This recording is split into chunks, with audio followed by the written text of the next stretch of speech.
Dugoningni to'yida kelin dugona bo'lsang nimalar bo'ladi? Makiyajim oqib ketyapti. Sen bugun uni ham salonchisi, makiyajchisi va xizmatkor cho'risi bo'lasan. Kuyov kelyapti. Hayajonlanib bo'lmay.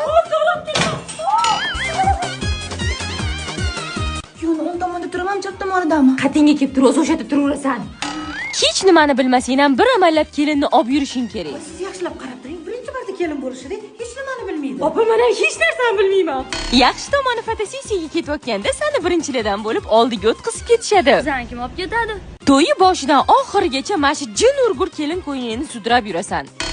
To'yxonada qornim og'rib qolsa nima qilaman? Hali to'y payti chiqib ketgan bitta ham kelinni ko'rmadim. Demak, hamma bir xil ish qiladim. Kamiga kelinni hamma sendan so'raydi. Kelin qani? Qizim qani? Kelin, kuyov bir-biri bilan ovora. Mana bitta kuyovni o'rtoqlari kelin dugonalarini o'rash bilan ovora. Zebo dugonam qani? Kelin yo'qolsa ham unchalik vohma qilishmaydi, lekin sen yo'qolsang hamma qidiradi. Sen bo'lsa to'yini o'rgani ketgansan. Zebo qayerda yuribsan? To'yinaga bo'lajak chaqaloqinglar uchun kolyaska olishga keldim. Voy, shart masida qimmat bo'lsa kerak. Yo'q, unaqa emas. Uni o'zim marketdan eng arzon narx kafolati bilan buyurtma qildim. Rostdan boshqa onlayn do'konlarga qaraganda ancha arzonroq. Eng maza joyi to'yxonaga borganda dugoningni istalgan pulga sotasan. 1 million bo'ladimi? O'zi bunga bu ham ko'p, lekin menga pul kerak, shuning uchun 5 million berasizlar. Ya ishing oching ishingni.